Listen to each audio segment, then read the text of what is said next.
Mais um dia, mais uma reflexão de caminhar na graça. Bem-vindos a mais esta reflexão. Precisamos compreender o que Deus deseja de nós. O que nós precisamos fazer para viver alinhado com a sua vontade. O que o Senhor tem prazer.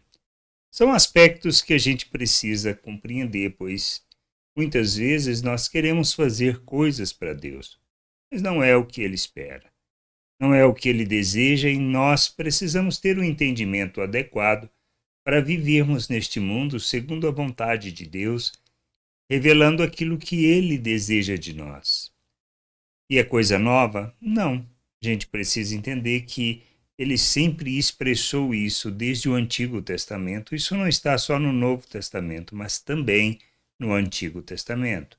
E a gente precisa olhar na perspectiva que Ele fala, prestar atenção às palavras e ao ensino.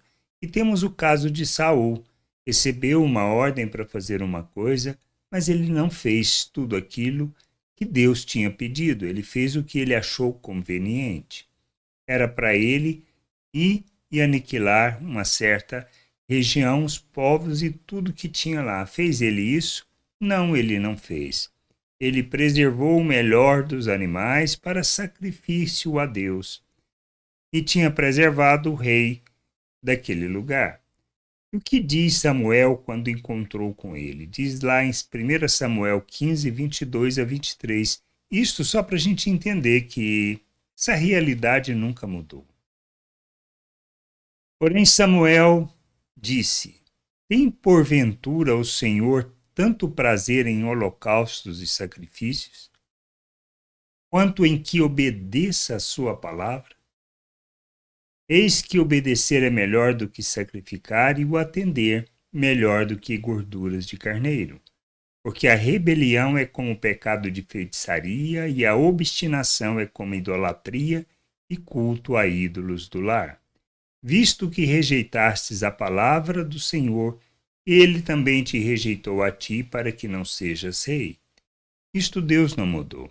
Tem Ele prazer em holocaustos, em sacrifício, ou seja, tem Deus prazer no nosso serviço, no achar que o que nós fazemos podemos oferecer a Ele, e Ele se agradará daquilo que estamos fazendo e nos abençoará?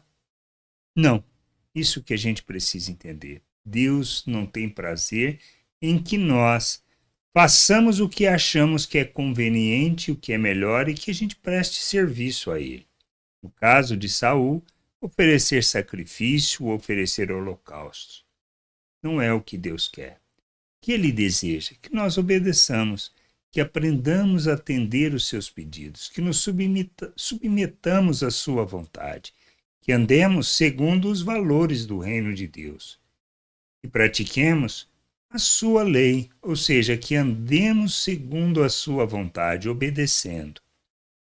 Não que permanecemos em nossa obstinação, em nossa rebelião quanto à sua palavra, à sua vontade, ao seu querer, fazendo o que nós desejamos. Não é nisso que o Senhor tem prazer, mas que a gente aprenda a submeter, a reconhecer a nossa condição de fato e que precisamos dele, ou seja, nos humilhemos em sua presença, reconhecendo a nossa miserabilidade, que nós por nós mesmos não temos nada de bom que a gente possa oferecer a Deus como um sacrifício, como uma oferta que agrade a Ele e que assim Ele possa nos abençoar.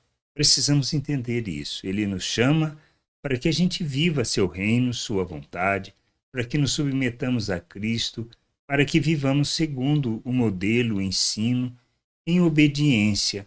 Obediência àquilo que é a realidade do reino de Deus, pois se trata de natureza, se trata de quem nós somos nele, na obra que Cristo realizou em nosso favor. A gente precisa entender isso. É isto, é nisto e é o que Deus deseja de nós. Que a gente aprenda a obedecer e andar segundo a sua vontade. Ele estabeleceu leis, regras, e a regra básica da vida no reino de Deus é que andemos em amor, que amemos uns aos outros como Cristo amou. Pois quem ama uns aos outros não comete o pecado, não comete a maldade contra o próximo. E nisso tudo resume a lei e todos os profetas. Mas a gente precisa entender, precisamos aprender a obedecer, compreender que nós, por nós mesmos, não temos nada de bom a oferecer a Deus. Por isso, reconhecermos a nossa miserabilidade, somos pobres de espírito e que dependemos do Senhor para viver a sua vontade de forma plena, que a gente possa compreender isso e viver de forma plena este querer, sendo de fato a alegria do Senhor e fazendo coisas que lhe agradam. Que a gente entenda e que a gente busque o conhecimento do Senhor para viver na sua vontade, não segundo o que achamos, pensamos, em nossa rebelião, em nossa desobediência e na prática do pecado, andando neste mundo segundo a nossa maneira de pensar e não segundo o que Cristo revelou, a forma e a maneira como devemos viver neste mundo. Graça e paz sobre a tua vida. Amém. Você acabou de ouvir uma reflexão de caminhar na graça. Se você gostou, curta, compartilhe, leve esta mensagem a outras pessoas, para que elas também possam compreender e entender a vontade de Deus. E leia as Escrituras, pois ela é a base, o fundamento para você julgar tudo o que você tem lido e aprendido acerca da vontade de Deus.